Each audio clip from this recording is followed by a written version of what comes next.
আমি কালকে 3টার দিকে ঘুমাইছি কজ আমার সারা রাত খালি চিন্তা হচ্ছে রেজাল্ট কি হবে ওইটা নিয়ে চিন্তা করতে পুরো শেষ। আলহামদুলিল্লাহ অনেক ভালো অনুভূতি। আর আজকে মা দিবস, তো মাকে এত বড় একটা উপহার দেওয়া এটা আমাদের জন্য অনেক কিছু। গতকালকের অনুভূতি ছিল মানে ঘুম নিদ্রা ছিল না, সব হারাম ছিল, ঘুম নিদ্রা আর ছিলই না। সাফল্যের পিছিয়ে সবচেয়ে বড় অবদান মা বাবারই সবারই থাকে। অবশ্যই এক্সাম হলে লিখে প্লাস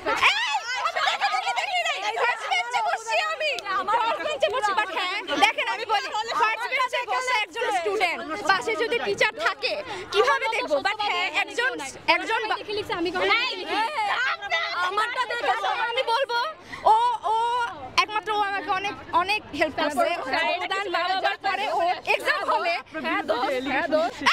আমি সামনের সিটে বসে তোরা কি বলো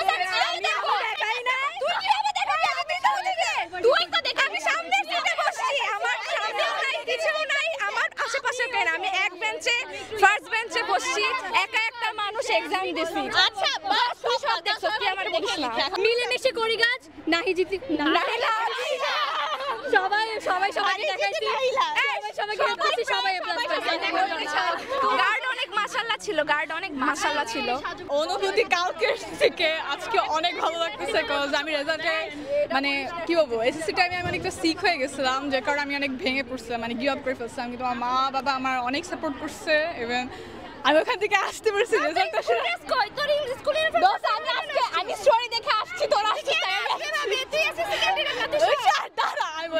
তো সব মিলে আমার আজকে অনেক হ্যাপি লাগতেছে, আমি অনেক এক্সাইটেড এর কারণে আমি নিজে কথা বলতে পারতেছিলাম না। এবং এখানে অনেক খুশি, মা বাবা অনেক খুশি হচ্ছে যে আমার আমি কালকে 3টার দিকে ঘুমাইছি কজ আমার সারা রাত খালি চিন্তা হচ্ছে রেজাল্ট কি হবে ওইটা নিয়ে চিন্তা করতে পুরো শেষ আমার। মানে বাবার ঘুম আসতেছিল, ঘুমের কারণে আবার মানে রেজাল্টে মনে করার কারণে আমার ঘুম শেষ। আমি ফার্স্টে আমার মা বাবার অবদান দিব, দেন আমি দিব হচ্ছে আমার টিচারকে, আমার হোম টিউটর যে ছিল সে আমার অনেক হেল্প করছে, আমার সাপোর্ট করছে অল টাইম।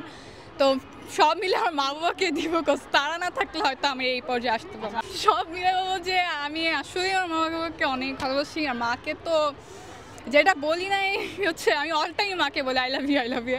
আজকেও I love you so much, কারণ মা থাকলে হয়তো আমার আজকে এখানে আসা লাগতো না। মানে মা এটা এক্সপেক্ট করছিল, কজ আমার সিকের কারণে মা একটু হয়ে পড়ছিল, মানে গিভ আপ করে ফেলছিল যে হবে না, কিন্তু আসলে যে মানে আমি কিছু বলতে পারবো না। এটা হচ্ছে যে আসলে মা এই গিফটটা মা পেয়ে অনেক খুশি হচ্ছে, আমি এটা সাপোর্ট করি। আল্লাহর কাছে দোয়া রয়েছে যাতে ভবিষ্যতে আরো ভালো ইংলিশে প্রফেসর হওয়ার ইচ্ছা। এখন মা বাবার ডিপেন্ডেন্ট, যেহেতু মেয়ে এখন ওনাদের এক্সপেকটেশনে যেটা হবে ওদের মতোই আমার ছোট।